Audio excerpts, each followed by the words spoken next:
Hey everyone, happy Monday, happy day before New Year's Eve. Let me know what you all are doing New Year's Eve, and I will read them in the New Year's Eve update tomorrow, okay? So let me know. So we're talking about disorders. I asked you in the previous video about disorders, and there was one I wanted to talk about. But I just wanted to do a more broad sense in here, and this is digestive issues. Okay? So that's what we're talking about today. Digestive issues. So does anyone else have digestive issues? Oh, I have major digestive issues, right? I can't digest any of the food that I eat. I'm joking. Yeah, I don't really have any sort of problem. I'll talk about me in just a moment here, but a lot of people who do have some sort of digestive issue, or they're sensitive to certain types of food or ingredients in food. You could have a soy allergy, not be able to absorb soy, things along those lines.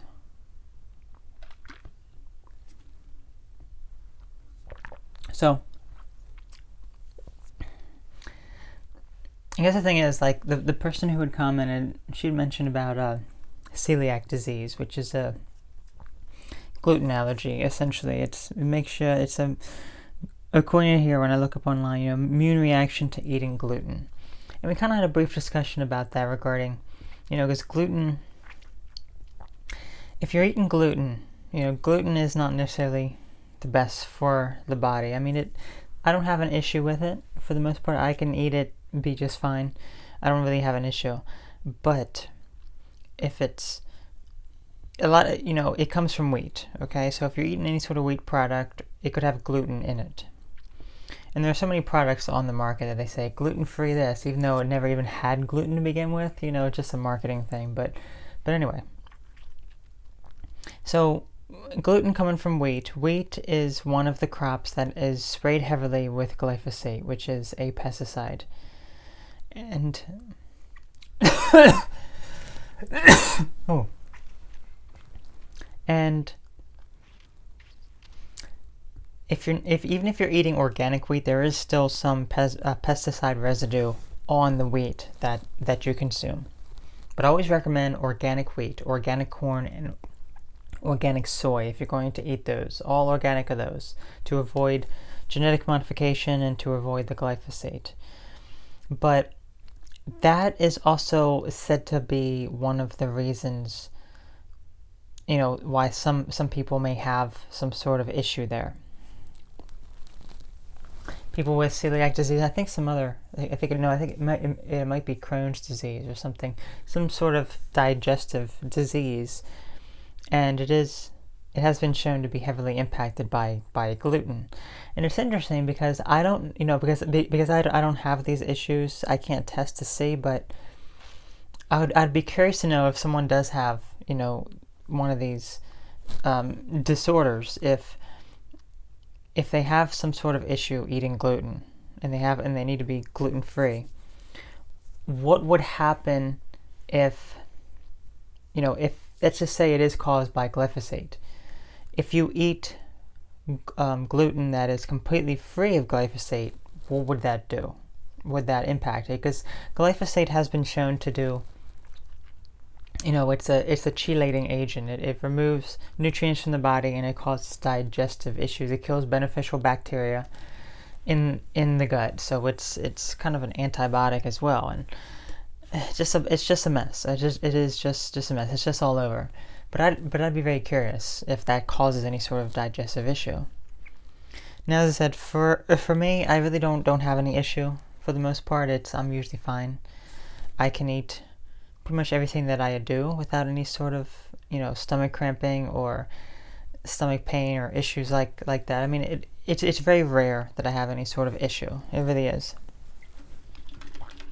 Now, some foods, they may affect all of us. Like if you're eating a lot of beans or even gluten or other types of things, it can make you feel more bloated or gassy as well. That is certainly something that affects pretty much all of us. But that's not, I wouldn't really call it a digestive issue. I would consider a digestive issue if it's causing you a lot of abdominal pain, and it's giving you diarrhea, and it's making your stomach upset, and it's just you eat it, it upsets you really bad, and you just have to go to the bathroom. That's what I call some sort of digestive distress. And for the most part, I do not have that at all.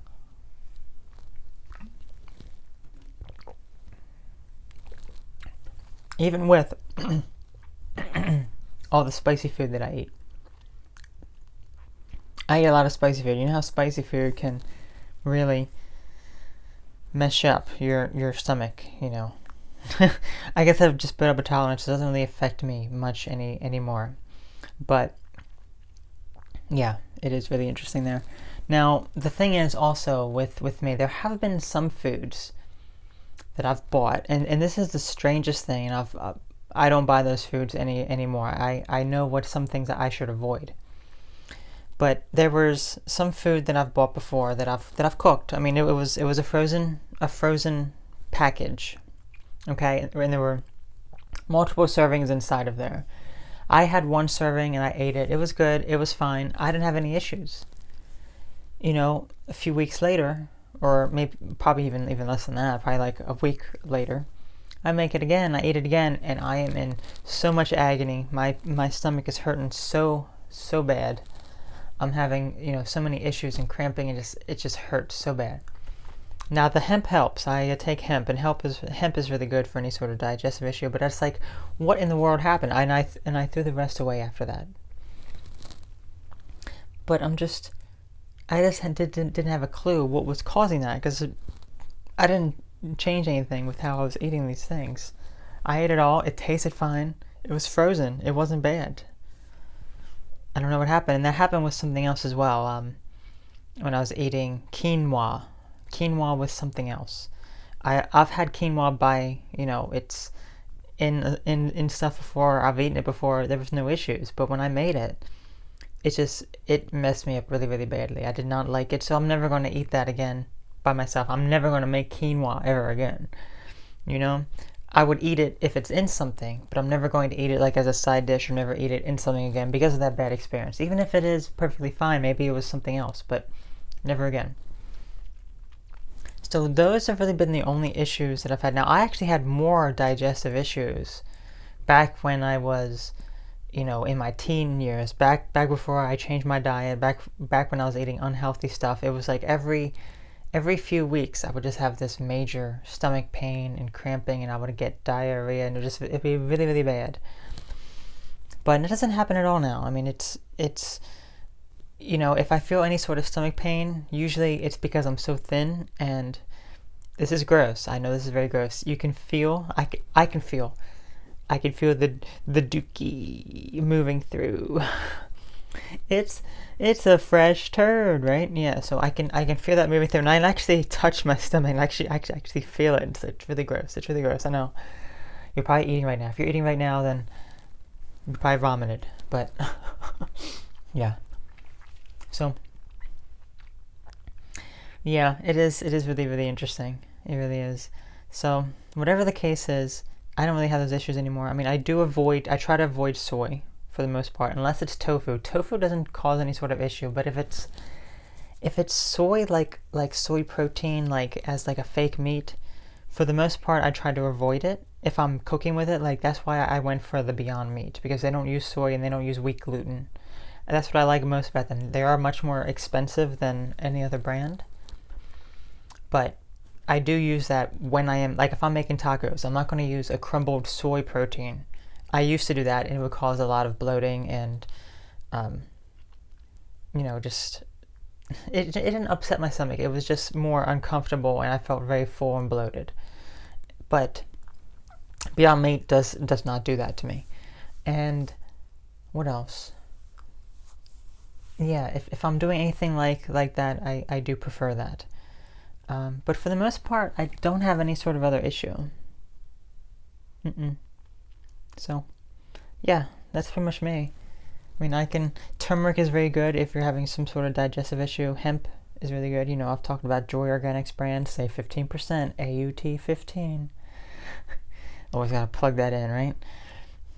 I know many people have purchased their products. I should probably talk about it as well. The Joy Organics AUT 15, say 15%. So yeah, I could talk a bit about them as well. But let me just know your thoughts on this topic. Let me know what you're doing for New Year's, and I guess I'll catch you tomorrow during the New Year's Eve celebration. Okay, you all take care now. Have a great day, and I'll talk to you later. Bye bye.